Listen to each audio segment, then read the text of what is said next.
திராட்சரசமாய் மாறின தண்ணீரை ருசி பார்த்து நல்ல ருசியுள்ள தான் முதல் கொடுப்பாங்க. நீரோ நல்ல ரசத்தை இது வரைக்கும் வச்சது. இது என்னன்னா ஆண்டவர் அன்றைக்கு செஞ்சது பின்வரும் சந்ததிக்கு மறுரூபம் பாடல். நான் உள்ள ஆண்டோட ஜீவ தண்ணீர் வசனம் அது எவ்வளவு உள்ள போகுதோ, ஜப ஜீவியம் எந்த அளவுக்கு நாம் ஆண்டோடத்துல வைத்திருக்கிறோமோ, எவ்வளவாய் நம்ம ஆண்டோட விட்டு கொடுக்கிறோமோ, நம்முடைய வாழ்க்கை ருசியாக இருக்கும், ஆயிரங்களுக்கு ருசியாக இருக்கும். பழைய பாட்டுல ஒரு மனுஷன் குழந்தை சரீரமா போல மாறிடுச்சான். சீரிய நாட்டு தளபதி நாகம்மான் எலிசா தேவ மனுஷனை வந்து பார்ப்பதற்கு வாசற்படியில வந்து நின்ற போது சீரிய நாட்டு தளபதி நாகம்மான் பெரிய ஆர்மி ஆபீசர் அவர் வந்தாக்க தேவ மனுஷனா ஓடி வருவாங்கன்னு இவரு தேவ மனுஷன் கர்த்தர் சொன்னாருன்னு சொல்லுவாங்க. அவர் என்ன சொன்னார், எலிசா நீ போய் யோர்தான் நதியில 7 முறை ஸ்நானம் பண்ணு, அப்பொழுது உன் சரீரம் நன்றாய் ஆகிவிடும். அந்த மனுஷனுக்கு கோபம் வந்துச்சு. என்னது, நான் ஆர்மி ஆபீசர் இங்க வந்திருக்கிறேன், இந்த மனுஷன் வந்து என்னை தொட்டு தேவடத்துல ஜெபம் பண்ணி அந்த வியாதியை நீக்குவார் பார்த்தாக்கா போய் ஆத்துல முழுகுன்னு சொல்றாப்லையே.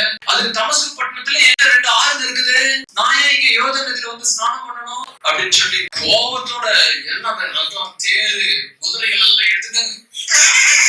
அப்படின்னு எல்லாம் கலகி ஓட என்ன தைரியம், ஆர்மி ஆபீசர் வந்து முகத்து கூட பாக்கல, அதுவே அப்படி பிடிக்க சொல்லுது அப்படின்ற மாதிரி இதெல்லாம் அவ்வளவு குறைஞ்சி போனவன் நானு.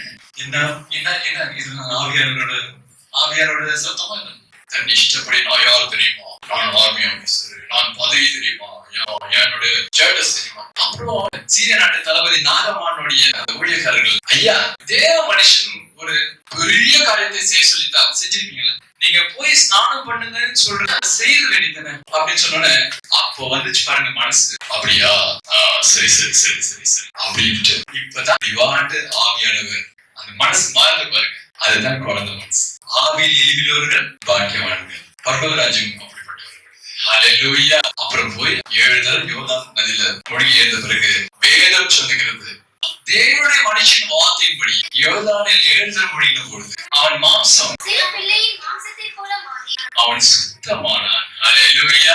சிறு பிள்ளை மாம்சம் போல ஆயிடுச்சான். எப்போ மனசு உள்ளே சிறு பிள்ளை போல மாறுகிறோமோ, நாம் வெளி தோற்றத்துல கர்த்தருடைய பார்வையில நன்றாய் இருக்கிறவர்களாய் அழகாய் இருப்பவர்களாய். அதனால்தான் அழகாய் நிற்பவர் யார் இவர்கள், திரளாய் நிற்கும் யார் இவர்கள் என உள்ள சிறு பிள்ளையின் உள்ளத்தை போல ஆண்டோடைய வசனத்தை ஏற்றுக்கொள்கிறவர்கள் எத்தனை பேரும் அவர்கள் அழகாய் நிற்கிறவர். மார்க் 10ஆம் அதிகாரம் 13ஆம் வசனத்திலே சிறு பிள்ளைகளை அவர்களை கொண்டு வரும்போது சீஷர்கள் அவர்களை அதட்டினார்களாம். பெரியவங்களெல்லாம் பார்த்தா இயேசு கிறிஸ்து அதை பார்த்து விசனம் அடைந்து சிறு பிள்ளைகள் என்று வருவதற்கு இடம் கொடுங்கள், அவர்களை தடை பண்ணாதீர்கள், தேவனுடைய ராஜ்யம் அப்படிப்பட்டவர்கள் என்று சொல்லி எவனாயிலும் சிறு பிள்ளையை போல் தேவனுடைய ராஜ்யத்தை ஏற்றுக்கொள்ளாவிட்டால் அவன் அதில் பிரவேசிப்பதில்லை என்று மெய்யாகவே சொல்கிறேன் சொல்லி அவர்களை அணைத்துக் கொண்டு அவர்கள் ஆசீர்வதிக்கிறார்.